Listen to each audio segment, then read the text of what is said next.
Yirmeyahu, chapter 13.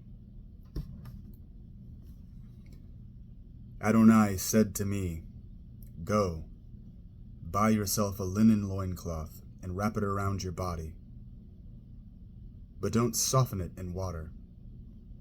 So I bought a loincloth, as Adonai had said, and put it on. Then the word of Adonai came to me a second time. "Take the loincloth you bought and are wearing, get up, go to Parah, and hide it there in a hole in the rock." So I went and hid it in Parah, as Adonai had ordered me. A long time afterwards, Adonai said to me, "Get up, go to Parah, and recover the loincloth I ordered you to hide there." So I went to Parah and dug up the loincloth. But when I took it from the place where I had hidden it, I saw that it was ruined and useless for anything. Then the word of Adonai said to me, "Here is what Adonai says. This is how I will ruin what makes Yehuda so proud, and Jerusalem so very proud.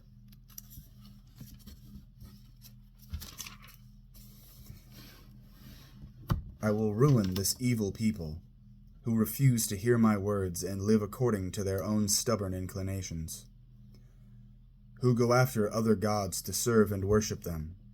They will be like this loincloth, which is useless for anything.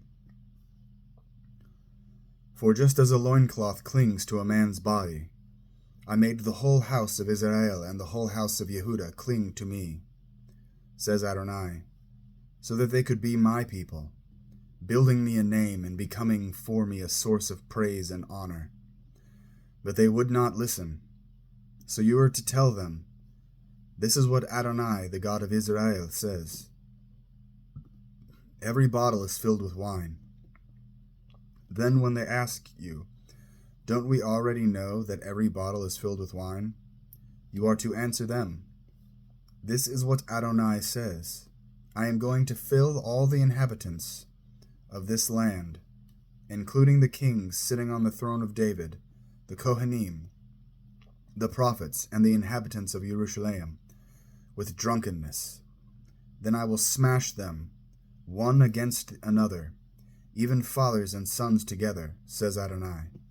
I will show neither pity nor compassion, but I will destroy them relentlessly. Listen and pay attention. Don't be proud, for Adonai has spoken. Give glory to Adonai your God before the darkness falls, before your feet stumble, on the mountain in the twilight. And, while you are seeking light, he turns it into death-like shadows and makes it completely dark. But if you will not hear this warning, I will weep secretly because of your pride. My eyes will weep bitterly, streaming with tears, because Adonai's flock is carried away captive. Tell the king and the queen mother, come down from your thrones, for your magnificent crowns are falling from your heads. The cities of the Negev are besieged, and no one can relieve them.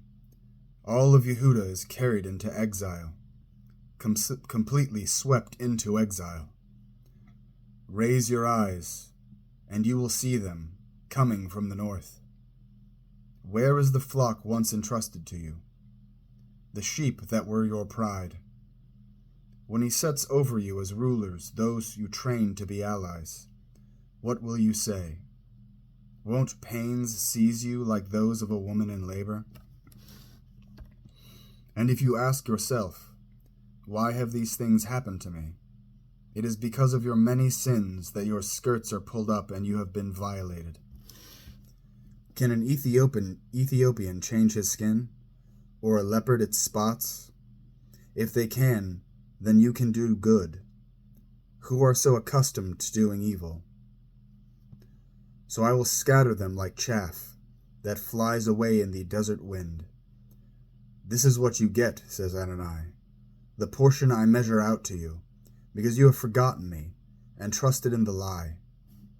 I myself will lift your skirts above your face, and your privates will be exposed.